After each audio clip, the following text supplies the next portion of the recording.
They called dating aldaw, dating a wicked, holy week. For others, kunadamat, it is the passion week of Christ.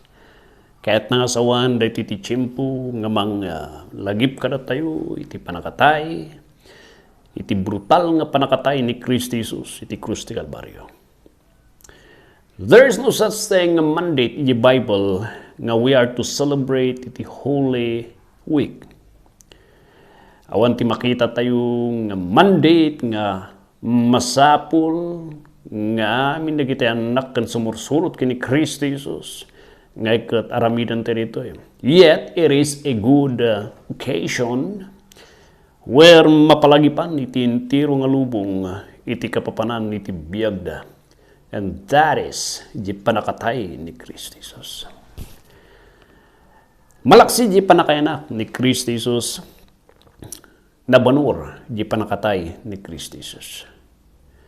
Nanuhan nga natay ni Kristo Jesus. Awan ti sirsirbina di panakayanak. Tahaan mat nga di panakayanak. Iti plano iti Diyos. Nga iso ti pagapuan kan wagas nga may salakan ti tao. Hanmat nga mabalin nga kunam nga di panakatay lang. The reason no apay ngayon akseptar ni Diyos Ama ti sakripisyo ni Kristo Jesus. It is because of the perfect life. Ngayon naramid kanin pakita na, kanin tud na, iti panagbiag na, dito daga. Iso nga nabanuro, di birth, di life na, ingana di death na, because as a package nga dijay. That is where iti panakaisalakan, iti maysa nga tao depends on. Well, iti dati nga tiyempo, iti Isaiah chapter 53 verse 10, kunana jay, yet it pleased the Lord to bruise him. He had put him to grief when he had made his soul an offering for sin. He shall see his seed, he shall prolong his days, and the pleasure of the Lord shall prosper in his hand. Dahito iti prophecy iti Old Testament concerning iti panakaisalakan, concerning iti misaya nga mangisalakan iti tao. Ako mo, han nga magigets, iti tiyempo ni Kristo Jesus. Handa nga magets nga di mangisalakan kat masapul maparigat. Ti thinking dakat di mangisalakan kat he will dethrone the ari ti Roma, and he will be the conqueror, the eternal conqueror nga agturay dito daga as a literal nga ari nga daydayawan da. Isu nga di tiyempo nga kunada nga masapul nga no anya ti makit-kita data coin nga dayta isubliyo kini King Caesar dayta nga coin. Ni hanang inin Kristi tao nga agribildi. It seems suportara na pa iti government iti Roman Empire. And they were so disappointed nga expectaran da kat mangi-deliver kan mangituon iti sarili na nga pagarian. Daytoy Jesus nga daytoy hansa nga daytoy di mangisalakan. And they got it wrong. Nuapay nga aday ti mangisalakan ngayon promise niya po Diyos nga dayta nga Savior, kataan nga political Savior, but a spiritual Savior. Karagiti na po kao. Yet iti verse nga na ito'y, after iti panagpresentar ni Kristo Jesus nga kunana di verse 3, verse 4, verse 5, iti padas, he was rejected, he was despised, mentally tortured, brutally, physically tortured, emotionally, brutally tortured. Yet it verse 10 kunana, yet it pleased the Lord, referring kini God the Father, yet it pleased God the Father to bruise him. Anya kahit nangasawon dahi. Kahit nangasawon, idi tiyempo nga nailansa kan patparigatan na ni Kristo Jesus, kat agragrag sakmat kadi ni Diyos Ama di langit. Does that mean martir ni Diyos Ama nga apo nga buya na lang ni Jesus di nga mapatparigat? Kasi ka di tiket ng asawan. No. In the time iti panakatay ni Kristo Jesus, heaven became a place nga funeral service. And for the first time, iti panakaparswana, iti amin dagiti anghel, kan dagiti imununa nga sasanto, o dagiti believers in the Old Testament. For the first time, iti chimpo ti death ni Kristo while they're hanging on that cross. While the angels are looking down iti earth, waiting for the accomplishment, iti plano ti panakaisalakan, iti tao. There in heaven. Heaven became a place of silence. Nga for the first time,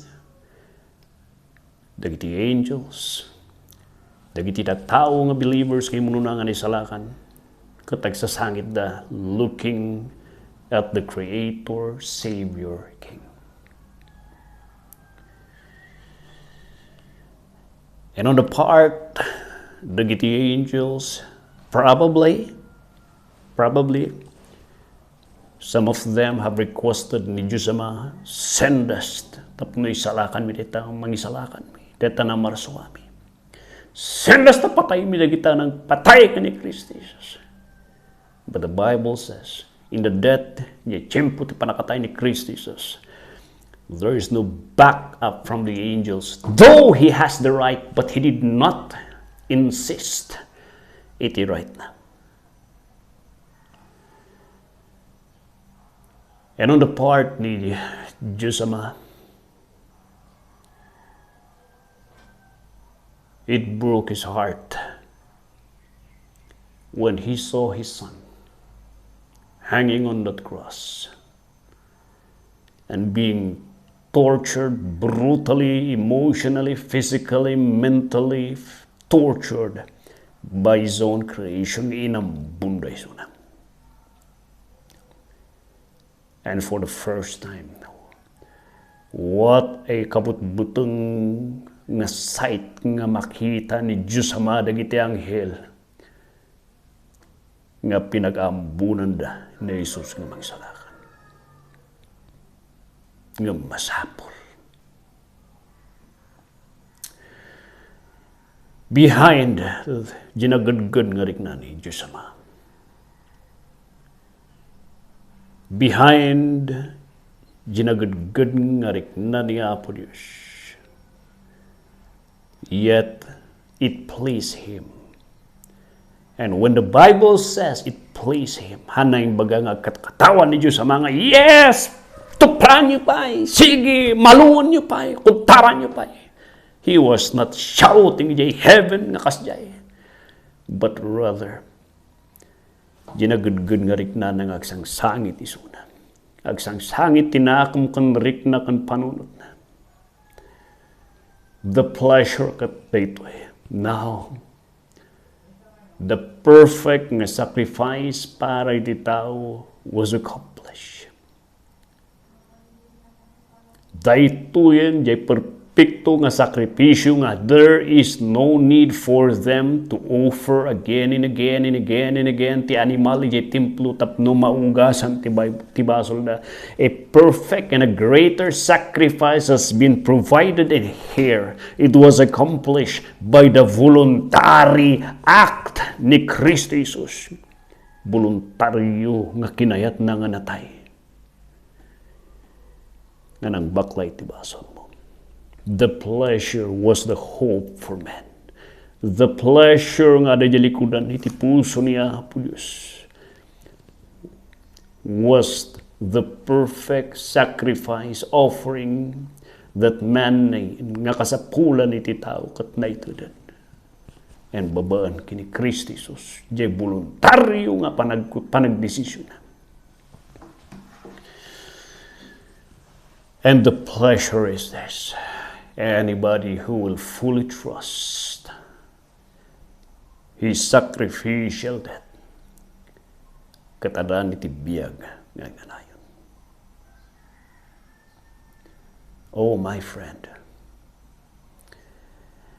daytoy iti kapapananay iti daytoy nga okasyon. Daytoy nga okasyon kat mangipalagip iti perpekto nga sakripisyo nga mabaling nga mangikat iti unget ni Diyos Ama. Dahito nga okasyon, katukasyon nga naramid nga mangiladawan, iti voluntaryo,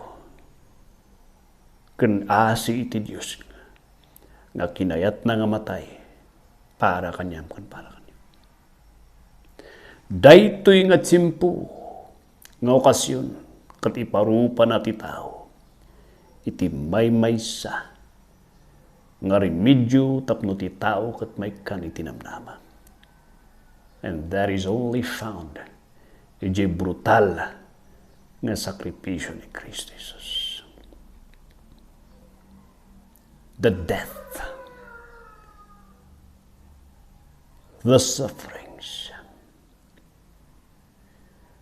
sufferings ni Kristo is the only way for men nga mapakawan ti bason na, maaksiptar iti Diyos manan isuna, kan pakawanan niya po Diyos isuna. The death of the Savior King. That is where the pleasure, kat naada ni Diyos sa mighty pleasure, because of the perfect sacrifice nga ada nga inted ni Kristo Jesus. Dam kadagitihan nga inmawat ita nga sakripisyo. Kuna iti Biblia. There is no pleasure in the sight ni Apo Diyos, awan tira karagsaragsak iti sangwanan iti Diyos. Iti panakatay, iti may nga tao nga awan HESUS iti biyag na.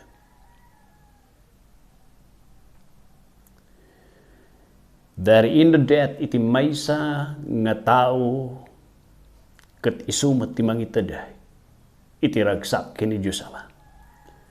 That is ni Kristo nga ada kanya na. Namnawan ni Kristo iti biyan mo.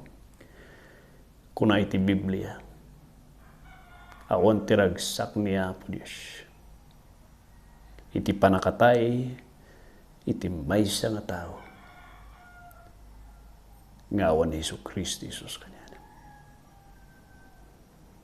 Gapustada iti hukum, iti impyerno nga ure kanya na. Sapay kumakapsat. Tanang itid basit, ti panakaawat kanya. Iti ragsak nga nalakam ni Diyos Ama, iti panakatay ni Kristo Jesus. Ragsak gapustadan tinamnama. Ragsak ka na kumplito kan adan. Di kumplito nga makaisalakan iti tao, nga magapukan ni Kristo. Ragsak gapus tati maitad na di jay nga inaramin ni Kristo Jesus. Kat kapya kano urnos kini Diyos Ama. Kan panakapakawan iti bason. Nga haan pulos maala iti simbahan kan relihiyon kan yaramid. Maala lang di ay iti sakripisyo ni Kristo. Isunganuhan mo pa yung inawat ni Kristo Jesus. Agpakpakaasyak. Sapay kumakapsa tawatan. Anayam di naramid na. Isardeng mo kadi ngagtalag ti bukod mo. Katalkam lang di naramid na di krus ti Kalbaryo. Tahan nga tabud ni Kristo Jesus nga voluntaryo nga matay. Agbiag diti daga. Matay para di krus ti Kalbaryo. Nuhan kayong mga isuti makaisalakan. Kabsat. Nagtao diti puso. Awatom kuman ni Kristo Jesus nga manubot kang magisalakan mo. Agpakpakaasya kanya, kabsat. Agpakpakaasya kanya. Isulang. Iti mangitid mo ti kapapanan. Iti biyag mo diti daga. No ada ni Kristo Jesus, iti biyag mo.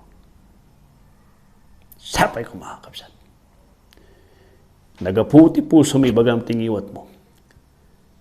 Iti panagtalak mo kanya na ngay sulang ti makaisalakan kanya. Aramidam ko madi kapsat. Aramidam ko madi kapsat. Ibabaw yung tibasol mo. Agpakpakasya.